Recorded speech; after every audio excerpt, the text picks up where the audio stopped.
Welcome back, Straight Talkers. Today I'm going to talk about the medication Buspar so that you can be better informed when deciding whether or not to start this medication. By the time this video ends, you're going to know how the medication works, what it's used to treat, commonly used dosing strategies, potential side effects, how long you'll need to be on this medication, and how to stop taking the medication if you decide to come off of it. But first, please make sure you hit that subscribe button so that you can be the first to know when new content comes out.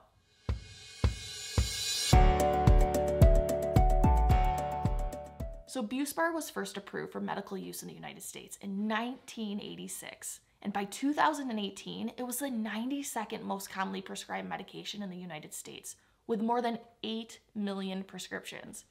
And it's important to recognize that each medication typically has a generic name and a brand name, and doctors will often use these names interchangeably. So with this medication, Buspirone is the generic name and Buspar is the brand name. The generic medication has the same chemical formula, but it may or may not be exactly the same strength as the brand name medication. Some of the brand medications might contain various dyes or other components that can cause allergic reactions. So it's always a good idea to talk to your doctor or pharmacist about whether or not it's important to use the generic or brand version of this medication that you're on. So how does this medication work?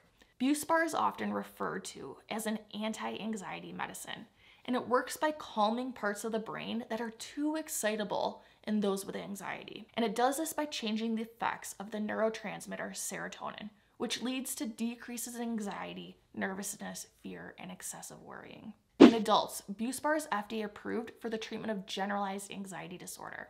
It's not FDA approved for the use in kids, however, it's commonly used off-label. Other conditions it's used to treat can include things such as anxiety symptoms and depression, or even treatment-resistant depression. Buspar comes in a tablet formulation, and the dose range is generally between 15 to 60 milligrams daily. And this is typically divided into twice or 3 times a day dosing. So if I'm using this medication in kids, I'll often start at an even lower dose to help reduce the risk of potential side effects. And my approach is to always start low and go slow, meaning that we start at a low dose and increase the dose gradually and slowly over time with the goal of finding the lowest effective dose. Once this medication is started, it usually takes a couple weeks before you start noticing a difference, and in many people, it'll take a whole 1 to 2 months before it reaches its full effect at the prescribed dose.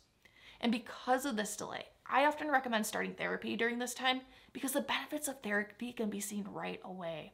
And the goal of treatment with this medication is complete remission of current symptoms, as well as the prevention of future episodes. Now let's talk about potential side effects.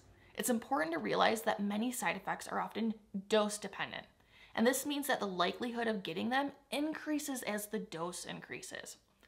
Some medications are time dependent, meaning that they begin immediately upon starting the medication or when you make a change to the dose of the medication. But what you typically see is that the side effects go away with time as your body gets adjusted to the medication.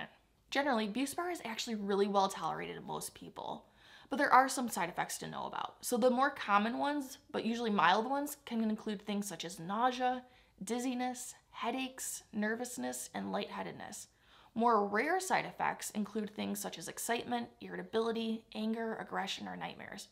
And something that people like about this medication is that it generally lacks sexual side effects. Ultimately, if you or your child are experiencing these side effects or any others that weren't discussed, please talk to your doctor so that they can work with you on determining the appropriate next step of action. It's also important to realize that taking multiple medications at the same time might cause one medication to not work as well or lead to an increased likelihood of potential side effects. So you should always talk to your doctor or pharmacist before starting a new medication, and make sure that your doctor has an up-to-date list of all the medications that you're taking. And this includes not only those that are prescribed to you, but also the ones that you may have purchased over the counter or on the internet. The amount of time someone will need to be on this medication varies from person to person. Often a team approach is taken between the patient, the family, and their physician, and everyone will work together to determine what is right for each individual. When deciding to come off of Buspar, please do not stop taking this medication without talking to your doctor first. Generally speaking, most people will tolerate stopping the medication just fine. However, there's a chance of it causing some rebound anxiety of trying to come off of it too quickly. So make sure to let your physician know if these symptoms do start to occur when you try to come off of it, because there's different approaches that we can take to reduce these unwanted effects. Thanks for taking the time to watch this video. Now head on over to the next one to find out more ways that you can help your child live their best life.